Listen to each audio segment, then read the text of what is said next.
Corona का बढ़ता हुआ संक्रमण बहुत हद तक लोगों को प्रभावित कर रहा है। ऐसे में सलाह यही है कि आपको सावधानी जरूर बरतनी है।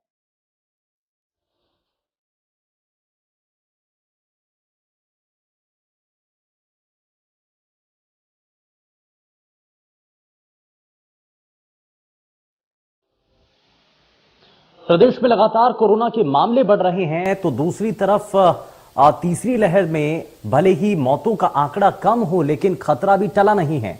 कोरोना गाइडलाइन को लेकर बाजारों में लोग लापरवाही बरतते हुए नजर आ रहे हैं, जिसका नतीजा तेजी से बढ़ते मरीजों के रूप में देखने को मिल रहा है।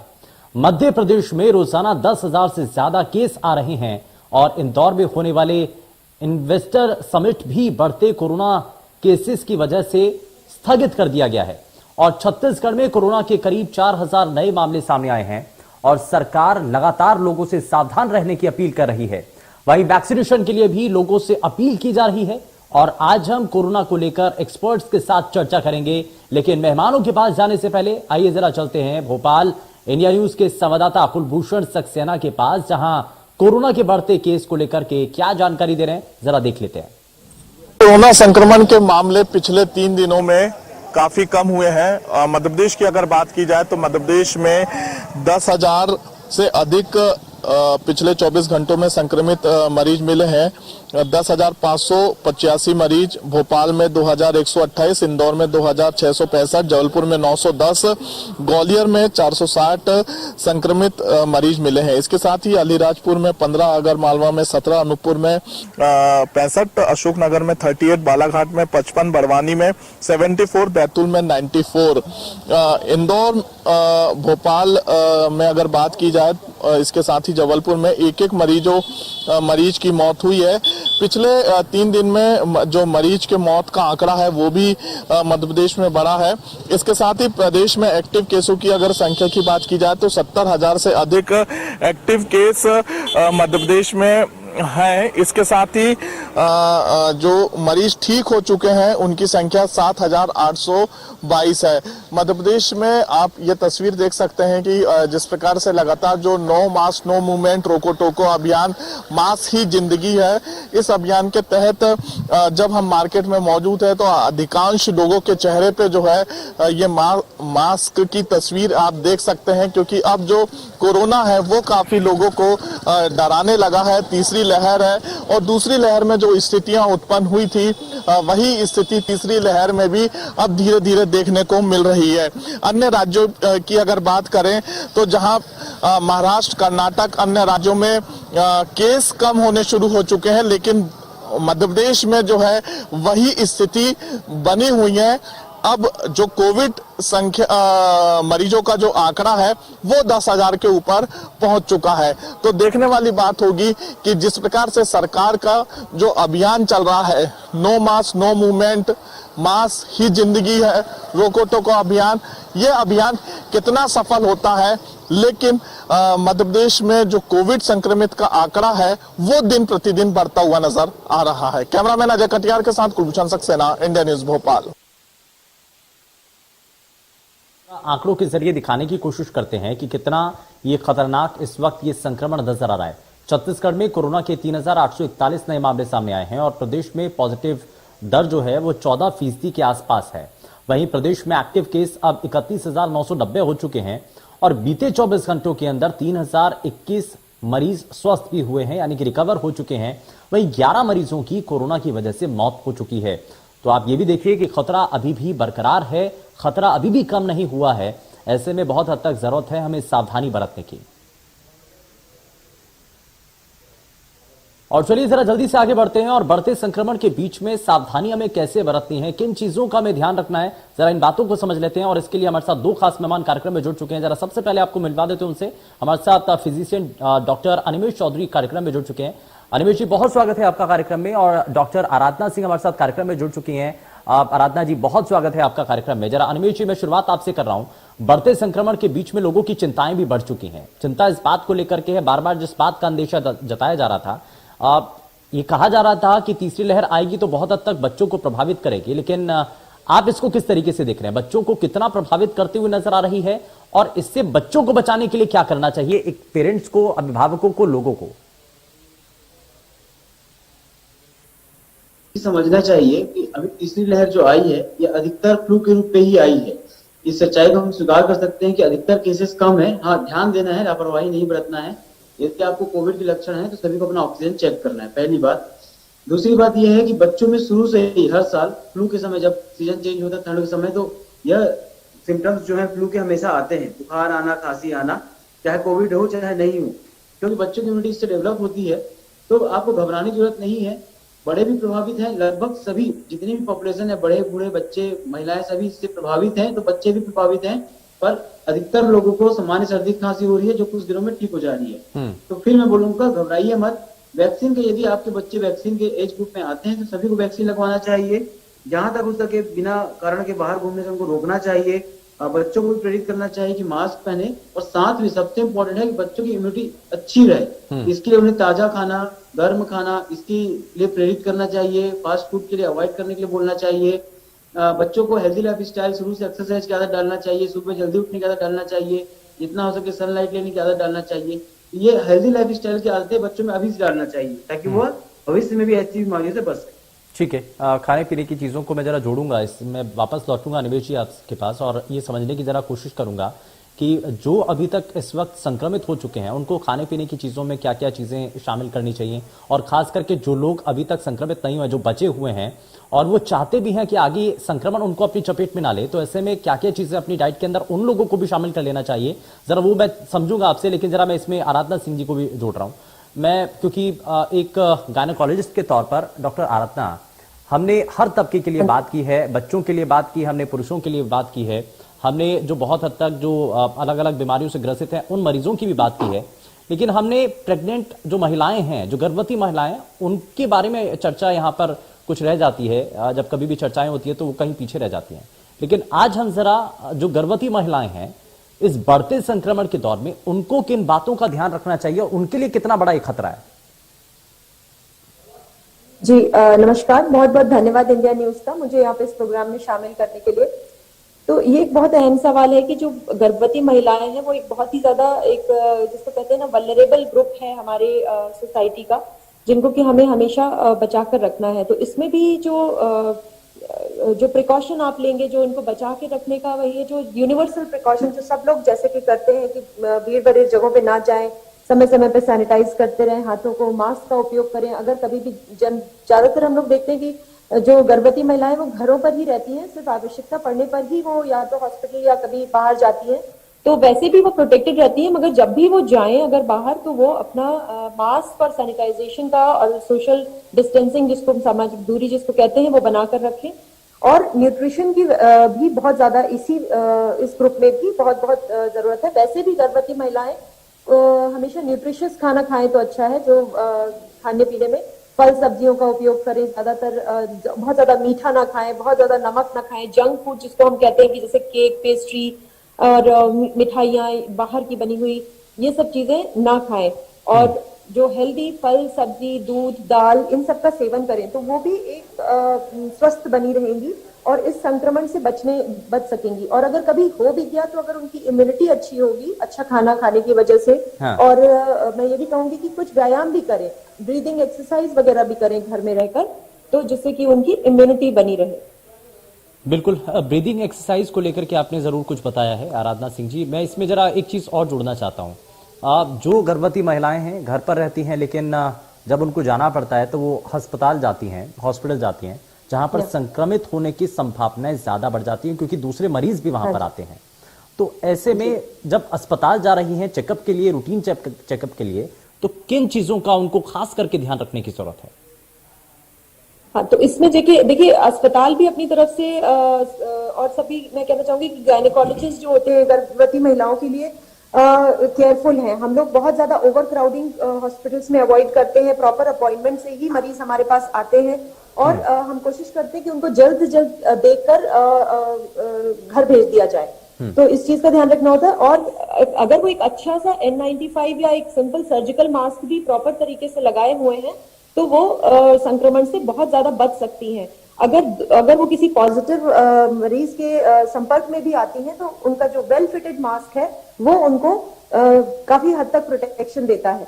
और संक्रमण दर बहुत कम होती है। तो मास्क बहुत इंपॉर्टेंट है। स्पेशली कई बार हम लोग देखते हैं कि लोग बात करते समय मास्क नीचे कर लेते हैं, बात करते हैं और फिर मास्क लगा लेते हैं। तो इस तरह से ऐसा कुछ भी ना करें। मास्क अगर एक बार आपने वेल फिटेड मास्क लगा लिया नाक के और मुंह के अराउंड, तो उसको बार बार टच ना करें और लूज ना करें। बिल्कुल, ये बड़ा जरूरी है कि जब भी आप अपने घर से बाहर निकलें, सार्वजनिक जगहों पर पहुंचें, तो वहां पर आपको जो कोविड गाइडलाइंस हैं उनका पालन जरूर करना होगा। खास करके मास्क पहनने को लेकर के जो तरीका है, उस सही तरीके को आपको जरूर अपनाना चाहिए, क्योंकि कई बार देखा जाता है कि मास्क का जो पहनने का तरीका है वो अगर आपका सही नहीं है तो संक्रमित होने की संभावनाएं उतनी ज्यादा बढ़ जाती हैं। मैं जरा वापस अनिमेश जी आपके पास आता हूं।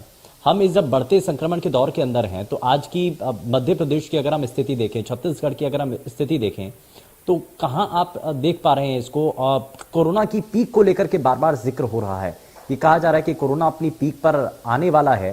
तो अभी जो 3 लाख के आसपास तक जो रोजाना के मामले सामने आ रहे हैं, अगर कोरोना अपने पीक पर होगा तो क्या ये संक्रमण की जो दर है, या फिर आप जो मान रहे हैं कि रोजाना जो 3 लाख के आसपास केसेस सामने आ रहे हैं, ये संख्या बढ़ सकती है? और बढ़ सकती है तो कहां तक पहुंच सकती है? मेरा ऐसा मानना है शुभेंदु की संख्या ऑलरेडी बढ़ी हुई है। हाँ। हमें यह देखना चाहिए कि कितने टेस्ट हो रहे हैं और उनमें कितने पॉजिटिव आ रहे हैं। क्योंकि ये बात आप भी मानेंगे कि सामान्य सर्दी खांसी के हर कोई टेस्ट कराने नहीं जा रहा है, क्योंकि बीमारी केवल 4 से 5 दिन में ठीक हो जा रही है। तो हमारे पास ऐसे बहुत से मरीज आ रहे हैं जिन लोग 7 दिन से 8 दिन से उनको सिम्टम्स थे, वो किसी और कारण से टेस्ट कराया, बाई चांस मान लीजिए वो एयर ट्रेवल करना है या और कारण है, और या फिर ऑफिस वालों ने जिद की तब वो पॉजिटिव आए। तो ऐसे बहुत से लोग हैं जो टेस्ट नहीं करा रहे हैं। तो हमें यह देखना चाहिए कि कितने लोग टेस्ट करा रहे हैं और उसमें कितने लोग पॉजिटिव आ रहे हैं, मतलब पॉजिटिविटी रेट कितनी है। उससे हम एक आइडिया लगा सकते हैं कि एक्चुअली में रियल केस कितने होंगे। और आप मान चलिए कम से कम 4 से 5 गुना टेस्ट ज्यादा होंगे। पीक का जो मानना है, हम लोग का मानना है कि फरवरी के फर्स्ट वीक तक पीक आने की पूरी संभावना है। और अच्छी बात यह है कि यह पीक या यह जो थर्ड लहर है, ये सेकंड लहर जैसी घातक नहीं है। लोगों को बस यह ध्यान देना है कि ऐसी बीमारी को दोबारा हो तो हम कैसे सतर्क रहें। पहली और दूसरी लहर में हमने जो खोया है और हमको जो सीखना चाहिए था, क्या हम बस सीखे कि नहीं सीखे। मास्क पहनना, हेल्दी लाइफ स्टाइल अपनाना, यह हर बीमारी के लिए इंपॉर्टेंट होता है। हर समय फ्लू फैलता है, और जब कोविड नहीं था तब भी इन्फ्लुएंजा ही एक ऐसी बीमारी थी जो एक पैंडेमिक थी, मतलब 2 या 3 से अधिक देशों में फैलती थी और लगभग हर 4 या 5वें साल फैलती थी। हर 4 या 5वें साल इससे लोगों को मृत्यु होती थी। और इसका इलाज हमेशा से मास्क पहनना ही रहा है, इसका उपाय। ठीक तो है। यह चीजें हमें अब सीखना है। इस जनरेशन को फर्स्ट और सेकंड लहर से ज्यादा सीखने की जरूरत है। हाँ, हमें बहुत हद तक सीखने की जरूरत है। लेकिन इसमें मैं अनिमेश जी आपसे जरा एक चीज और समझना चाह रहा हूं, क्योंकि बहुत हद तक अब इस बात को लेकर के भी चर्चाएं शुरू होने लगी हैं कि जब से ओमिक्रॉन आया है और ये रिप्लेस जैसे जैसे इससे पहले के वेरिएंट को कर रहा है, चाहे वो डेल्टा हो, डेल्टा प्लस वेरिएंट हो, या इससे पहले के जितने वेरिएंट थे, अगर वो उनको रिप्लेस कर रहा है तो कई एक्सपर्ट्स का ये मानना है कि ये शुभ संकेत है, क्योंकि इसमें मॉर्टेलिटी उतनी नहीं है। और ये आने वाले समय के अंदर सिर्फ जैसे खांसी जुकाम इस तरीके के मौसम परिवर्तन के समय में जो कुछ चीजें होती हैं, बीमारियां होती हैं, सिर्फ उस लिहाज से रह जाएगा। तो अब लोगों के मन में सवाल ये भी है कि अगर ऐसा होता है तो क्या मास्क से भी छुटकारा मिलने जा सकता है? ऐसा हो सकता है? बिल्कुल ऐसा हो सकता है। आपको हमेशा मास्क शायद ना पहनना पड़े, पर दिक्कत ये है कि कोविड बस इकलौती बीमारी नहीं है। मैं 2 बातें यहाँ पे कहना चाहूंगा। पहली बात कि कोविड तो हमारे बीच बहुत पहले से है, मतलब हम कोविड जानते ही 70 से 80 सालों से है। पर मानव को कोविड पर यह यूजली किन को होता था? जानवरों को होता था, मनुष्यों को नहीं होता था। सार्स या मर्स ऐसी कुछ बीमारियां आई थी जो कोरोना वायरस से हुई थी, पर अचानक से इसने अपना स्वरूप बदला और एक इन्फ्लुएंजा जैसे ही सबको फैल गया। इससे पहले जब भी हुआ ये बहुत लिमिटेड मात्रा में फैला था। तो अभी ओमिक्रॉन, जब डेल्टा आया तब भी तेजी से फैला, ओमिक्रॉन आया तो यह लोगों को फैल रहा है, नुकसान नहीं कर रहा, पर हो सकता है एक और वेरिएशन आए, एक और म्यूटेशन आए जो वापस डेल्टा जैसे उससे खतरनाक हो जाए। भविष्य में क्या होगा हम नहीं जानते। लोग उम्मीद कर रहे हैं कि उम्मीद की दुनिया कायम है, तो लोग एक उम्मीद दे रहे हैं सबको, और उम्मीद देना अच्छी बात भी है। मास्क से छुटकारा कब मिलेगा इस बारे में कहना बहुत मुश्किल है, क्योंकि मास्क आपको सिर्फ कोविड से नहीं बचा रहा है। मैंने कहा यह इन्फ्लुएंजा से भी बचा रहा है, ये बाकी बीमारी से बचा रहा है, और कहीं ना कहीं आपको पॉल्यूशन से बचा रहा है। पॉल्यूशन तो एक ऐसी चीज है जिसको हम कभी चेंज ही नहीं कर पाएंगे। हाँ। सेकेंड वेव और फर्स्ट वेव में जब लॉकडाउन हुआ तब हमने देखा कि पॉल्यूशन एक्चुअली में कितना है, जब वो कम हुआ। और हम ये भी देखे कि पॉल्यूशन कम करने के जो उपाय हैं शायद प्रैक्टिकली हम ना कर पाए, क्योंकि हम उस दौर से नहीं बचना चाह रहे हैं। हम एक बहुत बड़ी चीज को नजरअंदाज कर रहे हैं। तो मास्क को तो धीरे धीरे आप जब एक डेटा उठाएंगे, जब कोविड खत्म हो जाएगा और तब लोग हेल्थ के प्रति जागरूक हुए, वह देखेंगे कि हमारे आसपास दमा के और अस्थमा के केसेस कितने बढ़ते जा रहे हैं। जो नेक्स्ट जनरेशन आ रही है, जितने हम अपने, मैं आपको बोला ना कि अगले इन बच्चों को सिखाइए, तो यह बच्चे बहुत बड़ी मुसीबत से जूझने वाले हैं। इनको वैसे भी रेस्पिरेटरी दिक्कतें आएंगी, दमा, अस्थमा। दिल्ली का एग्जाम्पल हमारे सामने है, और ऐसे बहुत से केसेस हैं। आपको याद होगा 5 से 6 साल पहले जबलपुर, रायपुर, यह सब टॉप 10 मोस्ट पॉल्यूटेड सिटीज में आए थे। वर्ल्ड की, जब इनको शामिल किया गया था, और उसके बाद टायर 3 सिटीज को शामिल करना बंद कर दिया गया था ऐसे सर्वेज में, क्योंकि हमारे ग्वालियर, जबलपुर, रायपुर यह टॉप 10 में आए थे वर्ल्ड में, टॉप पोल्यूटेड सिटीज में। तो मास्क तो शायद हमें इसलिए पहनना पड़ेगा क्योंकि दूसरे कारण भी मौजूद है। ठीक है डॉक्टर आराधना, मैं जरा कोरोना के जो नए वेरिएंट है ओमिक्रॉन के बाद भी एक और नए वेरिएंट को लेकर के चर्चाएं कुछ दिनों से शुरू हो चुकी हैं, BA.2। अब इस वेरिएंट को लेकर के अभी तक जो आंकड़े आ रहे हैं, क्या उसके जरिए कहना चाहती हैं, क्या वाकई में ये और भी ज्यादा खतरनाक है या उतना ज्यादा जैसा ओमिक्रॉन को हम देख रहे थे वैसा ही कुछ उसी से मिलता जुलता है? नहीं, अभी तक तो जो जितना इंफॉर्मेशन मिल रहा है उसके हिसाब से ये बहुत ज्यादा खतरनाक नहीं है, मगर जैसा कि अनिमेश जी ने कहा कि आपको प्रिकॉशंस तो कम नहीं करने हैं, तो अभी तक ये इतना खतरनाक नहीं है। लोग जितने भी इन्फेक्ट हो रहे हैं, इवन जिसमें कि जेनेटिक एनालिसिस इसका किया जा रहा है, वेरिएंट एनालिसिस, ये इतना जहां पे पाया भी जा रहा है इतना खतरनाक नहीं निकल रहा है। लोग ज्यादातर 4 से 5 दिनों में ठीक हो रहे हैं। मगर जब भी घर पे रहें तो मैं एक चीज कहना चाहूंगी कि जब कभी आपको कुछ फ्लू जैसे सिम्टम्स है तो एक तो अपने आप को आइसोलेट कर लें, और जब भी आप अपना टेस्ट करवाएं और उसके बाद सपोज आपका ये पॉजिटिव आ जाता है तो अपने आप को आइसोलेट करें, अपने आप से आप कम से कम लोगों में ये इन्फेक्शन आपसे जाए, ये इस चीज का प्रयास करना चाहिए। और वीडियो कंसल्टेशन एक आज मैं कहना चाहूंगी कि बहुत अच्छी चीज एक डेवलप हो गई है कोरोना टाइम में, तो अपने डॉक्टर को फोन करके उनसे टच में रहें और वीडियो और टेली कंसल्टेशन के थ्रू उनसे बात करें, जिससे कि आपको बाहर ना जाना पड़े और आप बहुत ज्यादा लोगों को इन्फेक्ट ना करें और घर पर रहते हुए ही आप इसका इलाज ले सके। तो पैनिक ना करें, घबराएं नहीं, मगर हाँ हमें प्रिकॉशन पूरी लेनी है, इसको कम भी नहीं समझना है, ठीक है, और फैलने से रोकना है। ठीक है, वही एक तरीका है, क्योंकि इंडिया इतनी ज्यादा पॉपुलेटेड कंट्री है, इसमें यही एक तरीका है, आइसोलेशन और उसको वहीं पर स्प्रेड को रोकने की कोशिश। बिल्कुल। और इसमें एक बड़ा महत्वपूर्ण जो भूमिका है ना, जब से कोरोना संक्रमण का दौर शुरू हुआ तब से हमें एक चीज तो जरूर सिखाई गई है, और जो लोग सीख भी चुके हैं, कि आपको अपने इम्यून सिस्टम को बड़ा मजबूत रखना है, क्योंकि जितना वायरस का असर होगा या आप उस वायरस को कितना टैकल कर सकते हैं, कितना झेल सकते हैं, ये सब कुछ आपकी इम्यून सिस्टम के ऊपर निर्भर करता है। तो खाने पीने की चीजें कैसी होनी चाहिए, क्या आप अपनी डाइट के अंदर शामिल कर रहे हैं, क्योंकि पहले तक तो लोग जंक फूड की तरफ बहुत ज्यादा अपना रुझान रखते थे, लेकिन अब कम से कम कोरोना संक्रमण के बाद से लोगों ने इतना तो फर्क करना सीख लिया है डॉक्टर अनिमेश जी, कि अब जंक फूड को फिलहाल लोग अब बहुत हद तक इससे दूरी बना करके रख रहे हैं, और खाने पीने की चीजों के अंदर हरी सब्जियां और तमाम दूसरी जो चीजें हैं उनको शामिल कर रहे हैं। अब जरा जो लोग संक्रमित हो चुके हैं, आप उनके लिए क्या क्या चीजें शामिल करनी चाहिए अपनी डाइट के अंदर, जो घर पर रह करके लड़ाई लड़ रहे हैं कोरोना से, तो क्या उनको ध्यान रखना चाहिए, क्या उनकी खाने पीने की चीजें उनको अपनी डाइट के अंदर शामिल करना चाहिए एक पेशेंट को, और साथ ही जो लोग बचना चाहते हैं इस संक्रमण से, अपने आप को इस संक्रमण को अपने ऊपर हावी नहीं होने देना चाहते हैं खान पान के जरिए, उनको क्या क्या चीजें शामिल करनी चाहिए? इसमें 2 चीजें बात आती है। पहली चीज जो सभी के लिए होती है कि खाना पीना हमेशा ऐसा होना चाहिए सुपाच्य हो, पचने में आसानी हो, डाइजेस्ट आसानी से होता हो, खासकर जो कोविड रिसेंटली हुआ है, क्योंकि कोविड ये वाला और सेकंड लेवल दोनों में वीकनेस बहुत आ रही है, लोगों को खाना खाने की इच्छा नहीं होती है, बहुत लिक्विड जैसा, नौसिया, उल्टी जैसा लगता है। तो इसमें आपको ऐसा खाना खाना चाहिए सुपाच्य हो, थोड़ी थोड़ी देर में खाना खाना चाहिए, घर का बना हुआ और ताजा खाना खाना चाहिए। बात आती है वेजिटेरियन की और नॉन वेजिटेरियन की। यदि वेजिटेरियन है तो आप अपने खाने में अंकुरित अनाज को शामिल कर सकते हैं। अंकुरित अनाज को आप सामान्य सलाद के तौर पे उबाल के, छौंक के, बेसिक चीज कर सकते हैं। एकदम फीका खाना मत खाइए, क्योंकि मुंह में टेस्ट थोड़ा कम रहता है। तो आप सामान्य मसाले यूज कर सकते हैं, पर बहुत तीखा, बहुत मिर्चीदार या बहुत मसालेदार खाना खाने से बचिए। साथ ही एकदम गर्म खाना मत खाइए, ताजा और गर्म खाना खाइए। पर कई लोग बहुत गर्म काढ़ा, बहुत गर्म सूप पीते हैं, वो आपके अंदर की म्यूकोसा को नुकसान पहुंचा सकता है। वेजिटेरियन लोगों के लिए अलग और सलाह दूंगा मैं कि खाने में दही शामिल कर सकते हैं, पनीर शामिल कर सकते हैं, इसमें आपको प्रोटीन और कैल्शियम मिलता है। साथ में नींबू की चीजें, अचार, नींबू का अचार, मिर्च का अचार, आम के अलावा जो दूसरे अचार होते हैं उसमें खट्टापन ज्यादा होता है और तेल कम होता है, वो अचार शामिल कर सकते हैं। रोटी सब्जी दाल चावल होते हैं, बहुत ज्यादा फलों पर डिपेंड मत होइए। नॉन वेज वाले एटलीस्ट अपने खाने में एग शामिल कर सकते हैं और फिश शामिल कर सकते हैं। जो हैवी मील होते हैं जैसे मटन हो गया या फिर चिकन, उसको अवॉइड करना चाहिए। और अगेन सुपाच्य खाना होना चाहिए। ठीक है। और यही चीज उन लोग भी शामिल कर सकते हैं जिनको जो अपने आप को बीमारी से बचाना चाहे। बिल्कुल, जाहिर तौर पर ये बड़ी महत्वपूर्ण आपने यहाँ पर बातें बताई हैं, दर्शकों के लिए बेहद महत्वपूर्ण है। मैं जरा जल्दी से, समय थोड़ा सा कम है, आराधना जी मैं जरा जल्दी से आपसे एक रिएक्शन लेना चाहता हूँ। गर्भवती महिलाओं के लिए आप एक्सरसाइज को लेकर के बता रही थी कि क्या क्या एक्सरसाइज करनी चाहिए, क्योंकि बहुत हद तक डॉक्टर की सलाह इसमें बहुत जरूरी होती है। लेकिन कौन सी ऐसी कॉमन एक्सरसाइज है जो गर्भवती महिलाएं कर सकती हैं घर पर बैठ करके, घर पर रह करके?